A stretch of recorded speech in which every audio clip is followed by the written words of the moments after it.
So rather than saying my next step is to prepare the body to eliminate the metals and get the organs ready, what you do a lot of times is you do sometimes oral or IV, EDTA, whatever it is, chelation. And it's almost like you have a very small, window that these heavy metals could come out, yet they're chelating, and now they're moving, and now they're circulating in the system, and now they could be deposited anywhere. And a lot of times it's in the brain, right? Isn't that such a big issue that you see? Because I've heard people, oh, I had heavy metals, I did chelation, and it made me worse. And I said, well, they didn't do it right. That's not how you need to detox the body. I deal with this every day. Yeah. And people, we were at a conference of biological dentists, and they were all doing internal detoxes. They were all depleted of zinc. They were nauseated. They had headaches because they were just recirculating the cadmium. Not only mercury, cadmium, but all the heavy metals were recirculating and getting back into the brain, because the brain uses 6 times more metals than the other part of the body.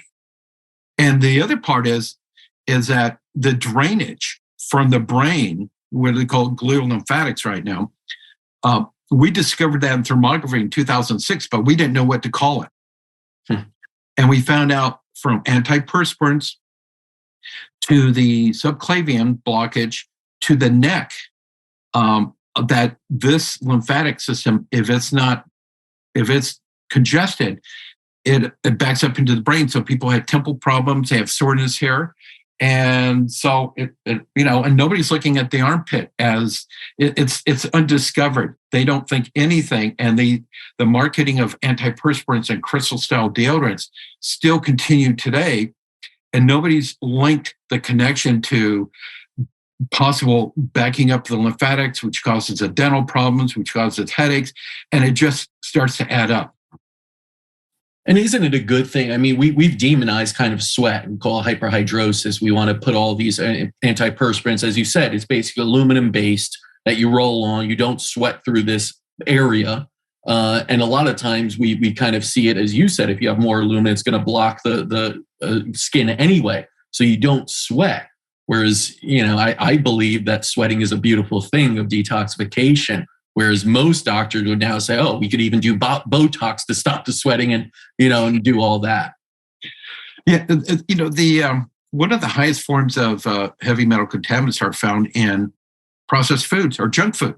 And I see it backing up the kidneys, and then they got to go on a statin and I think I mentioned at the lecture, everybody's looking at blood pressure, but because of high salt, nobody's looking at the lymphatic pressure, which is butting up next to the blood lining, and that if you drain the lymphatics, the blood pressure changes.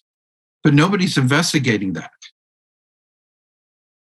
No, they're not making correlation. I have to say, I think the most overlooked, when people say they're going on a detox, they usually say liver, kidneys. They completely overlook the lymphatics. I think it's probably the most overlooked excretory organ that is so necessary, that permeates all of our body and helps drainage and has this pump and go, and it's so stagnated, right?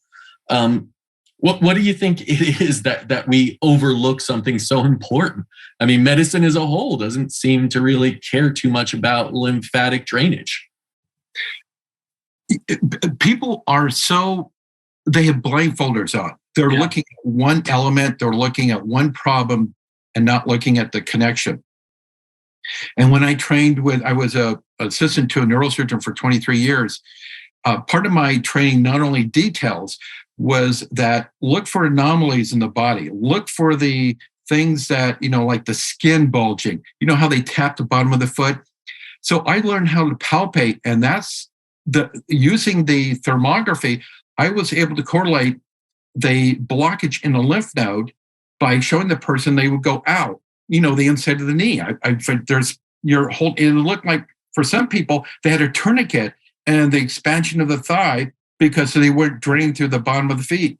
And when I realized that my company was, my products were able to cleanse, were able to get the lymphatics working, it changed the landscape in these individuals.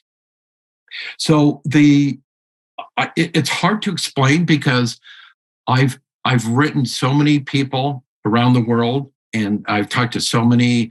When I talk to doctors, imagine spending all this money and you're in your practice and you don't know about lymphatics or heavy metals. Right. And a lot of times they just stick their head in the sand and just keep moving forward. And it's hard for me to understand because when I work with clinics and doctors, and practitioners, I expand their practices into detoxification that they use themselves. It's a win-win for everybody. Yeah.